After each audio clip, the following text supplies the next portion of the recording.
करके साधक की साधना सफल हो गई है, वापस अयोध्या लौट आते हैं। भरत जी महाराज अपने मामा के साथ अपने ननिहाल चले जाते हैं, शत्रुघ्न भी साथ जाते हैं। इसके साथ ही बालकांड का संपन्नता होती है, अयोध्या कांड का शुभारंभ होता है। अब आगे की भूमिका अयोध्या कांड की बनाई जा रही है।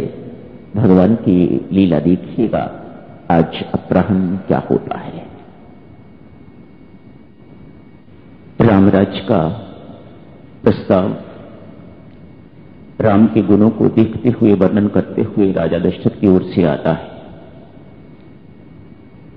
लेकिन दर्पण देखते हैं, संत महात्मा कहते हैं दशरथ में और दशमुख में एक बड़ा अंतर है। दशरथ स्वयं दर्पण देखता है, रावण दूसरों को दर्पण दिखाता है। बड़ा अंतर है इसमें। जा तू अपना मुंह शीशे में जाके देख, ऐसी बात कहने में और स्वयं दर्पण देखने में बहुत अंतर है।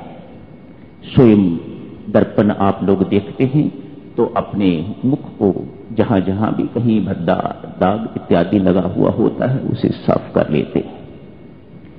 साधक को भी ये दर्पण नित्य देखते रहना चाहिए।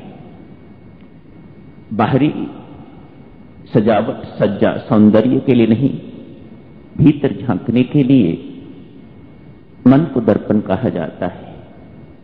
इसका निरीक्षण नित्य करते रहना चाहिए, अपने आप को उस दर्पण में नित्य निहारते रहना चाहिए। इन्होंने भी देखा है, राम गुणवान पाया है, अपना अंतकाल समीप पाया है, तो सोचा राम को राज्य दे दिया जाए। तैयारी हो रही है, सब कुछ मान गए हैं। उधर देवऋषि नारद अध्यात्म रामायण में वर्णन आता है, परांगण में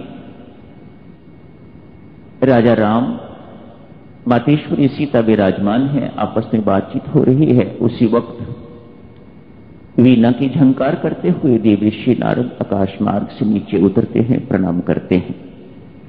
प्रभु ब्रह्मा जी का भेजा हुआ आया, पिताश्री ने भेजा है। देवऋषि नारद ब्रह्मा के मानस पुत्र हैं, ब्रह्मा जी का भेजा हुआ आया हूं महाराज याद दिलाने के लिए। उन्होंने कहा है प्रभु राम को याद दिला दो, यहां राज्याभिषेक की तैयारी हो रही है और आप किसी और काम के लिए अवतरित हुए हैं। मैं वो याद दिलाने के लिए आया। आपने रावण को मारना है महाराज, आपने प्रण लिया हुआ है, इसलिए अवतार लिया हुआ है कि धरती का बोझ हल्का करेंगे। मैं वही याद दिलाने के लिए आपको आया हूं। प्रभु राम कहते हैं चिंता न करो, ऐसा कभी नहीं होगा। जाओ, उनको लौटा देते हैं। होता तो वही है, ना हो तो वही रहा है जो राम चाहते हैं, जो उन्होंने रच रखा हुआ है, जो उन्होंने विधि बना रखी हुई है, बिल्कुल उसी अनुसार ही होता जा रहा है। राम अनभिज्ञ नहीं है, मानव है, नर बने हुए हैं, इसलिए मासूम भोले भाले बने हुए हैं, अनभिज्ञ बने हुए हैं, पर कृति तो सारी उन्हीं की है। बागडोर तो उन्हीं के हाथ में है। आइए भक्तजनों, अहल्या के उद्धार की बात करते हैं। बागडोर तो उन्हीं के हाथ में है।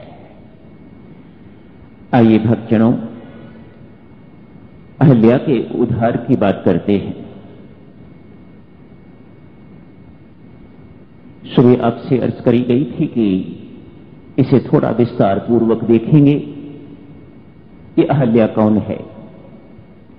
ब्रह्मा की पुत्री है, कहते हैं अति सुंदर, बहुत सुंदर, तभी तो बुद्धि की प्रतीक है। बुद्धि भी तो हमारी अति सुंदर है, यदि विवेक युक्त है, ठीक दिशा में लगी हुई है तो अति सुंदर है। इसी के कारण तो हम बुद्धिजीव हैं, इसी के कारण तो हम मानव हैं। यदि ये हमारे अंदर ना होती तो हम भी कहीं पशु पक्षी इत्यादि इडियट इत्यादि बने हुए होते। इसी के कारण, इसी बुद्धि के कारण हम बुद्धिजीवी हैं, मानव है, इसी की उत्कृष्टता के कारण।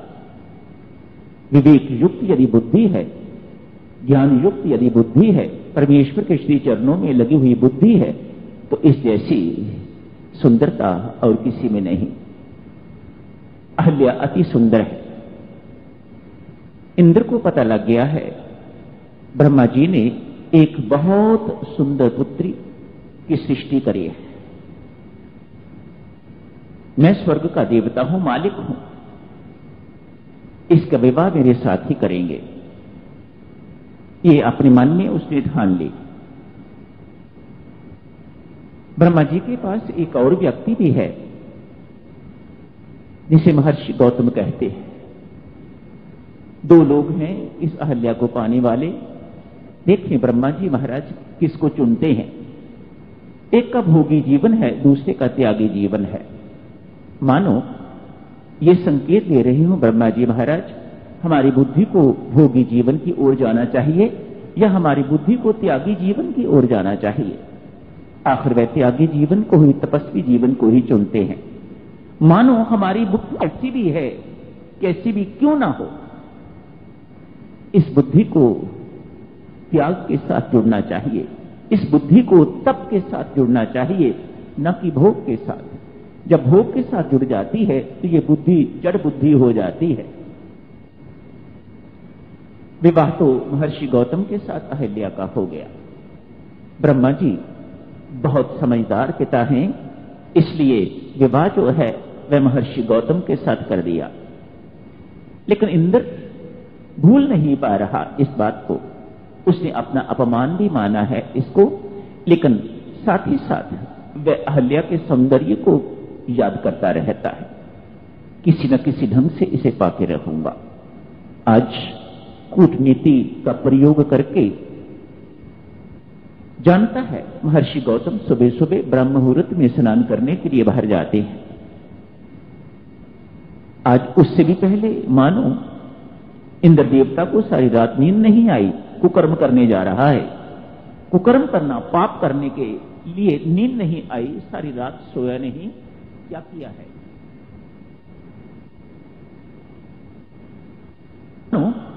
जैसे महर्षि गौतम की आंख खुली, उसे लगा बहुत जल्दी सवेरा हो गया है, थोड़ा प्रकाश सा इस प्रकार का कर दिया और महर्षि गौतम स्नान के लिए चल पड़े।